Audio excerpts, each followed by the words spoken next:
r/nosleep. Posted by u/bornbeach.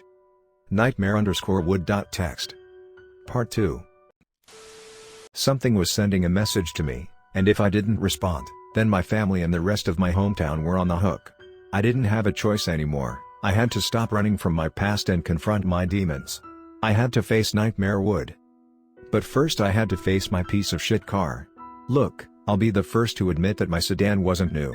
It was nicked, battered and generally hideous. But it was reliable. Sort of. Actually, scratch that. It was a bag of shit, but it was my bag of shit, and it would have to do. I opened the driver's side door to a rusty squeal and hopped inside. What came next was a coin toss. I twisted the key in the ignition once, twice, 3 times before the car roared to life.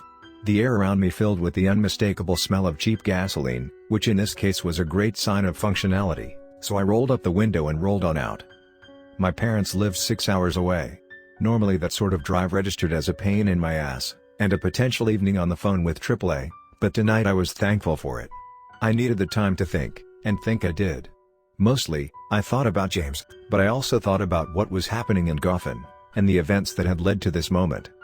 Of course, like any good train of thought, it eventually needed to be derailed. It was about a half hour outside of town when I caught sight of a roadblock up ahead. I slowed down and rolled down my window as a tall sheriff sauntered up with a pinched face and beady eyes. Her brown hair was tucked into a tight bun. "Howdy," she said. "Nice night for a drive, isn't it?" "I suppose so," I said, holding up my license and registration. "I haven't had anything to drink tonight, ma'am." She chuckled, clicking her tongue and looking down the road, past the roadblock toward where I was heading. "That's a shame. I think you'll probably wish you had." "Sorry?" I said, not sure I'd heard her right. Did the sheriff just advocate for me to be drinking in a motor vehicle? "Just a little humor," she said. "You look like you're headed toward Old Goffin." I nodded. "Yeah, that's right. Is everything okay on the road?" This stretch of highway was long and poorly lit. It was a hot spot for accidents. "All right? Everything?" She shook her head, sighing. "Not so much, I'm afraid. There's been a series of deaths in town and we're vetting anybody coming and going." She studied me for a moment. "What brings you to Goffin?" Her eyes flicked down to my ID, still held up in my hand. "Mr. Holan." "Family business. My brother passed away recently." "Lord," she said, covering her mouth with a hand. "James Holan? You're the estranged brother?" She gave my car a hard smack on its roof, and I was thankful the thing didn't cave in. "Go on, get going." "You mentioned deaths?" I pressed, pocketing my ID. "Nobody else from the Holan residence," she assured me with a bittersweet smile. "Any leads yet?" "Not so far as I know. Detective Williams will be in next morning though, and I know he's been following up on his cannibal cult theory. You'll want to try asking him." She made to tip her hat to me, but paused. "Oh, and sewer?" "Yes?" "Stay out of that forest of yours." When I pulled into my parents' driveway, the house was lit up from bottom to top. There didn't appear to be a room that didn't have its lights on. This was pretty weird, considering it was damn near 11 o'clock at night and my parents treated their bedtime with as much reverence as Sunday Mass. I shut off the car with a croak and groan from the engine, and stepped out. "Well, well, well," said a familiar, if loathsome voice. I nearly jumped. "Jesus, Sarah," I said, holding my hand to my chest. I really hadn't been expecting anybody outside. She stood framed in the dim light of the house's porch lights, one meaty hand on her considerable hips, the other ashing a cigarette on my parents' lawn. "Were you standing there this whole time?" I asked. Maybe I was more tired than I thought. She waggled her half-gone cigarette in front of me. "What do you think? I didn't just inhale this thing in the last 5 seconds." She took a deep drag on it. "If you're going to be driving, you should really be paying more attention." "Yeah, thanks for the tip." She studied me as I pulled my night bag over my shoulders. "When I heard my brother was dead," she said, "I was hoping it was you."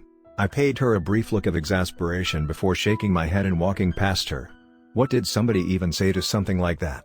"I was hoping it was you. I mean, honestly." "This is your fault," she hissed as I passed. I stopped, then turned to face her. Sarah had packed on a lot of weight since her last divorce, a divorce she'd earned after smacking her daughter upside the head with a frying pan. She glared at me through 2 small eyes snuggled deep into a plump face. "It should have been you who died," she added. "You know that, right? What are you even doing here?" I said, more forcefully than I'd intended. You hated James. Not half so much as I hate you. It was thanks to you that I got handed this curse. Oh, for fuck's sake, Sarah. Stop blaming your shit decisions on some kind of curse. I wasn't in the mood to deal with her whining. Take some personal responsibility. I took the steps to my parents' porch 2 at a time, doing my best to ignore the fact that I too could take some personal responsibility in all of this. Sarah's voice called after me. He'll be coming for you next, you know. He's been crossing names off his list all week. It took everything I had not to wheel around and remind her that she was on that list too.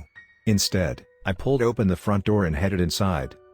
My parents' house was like something out of a time capsule.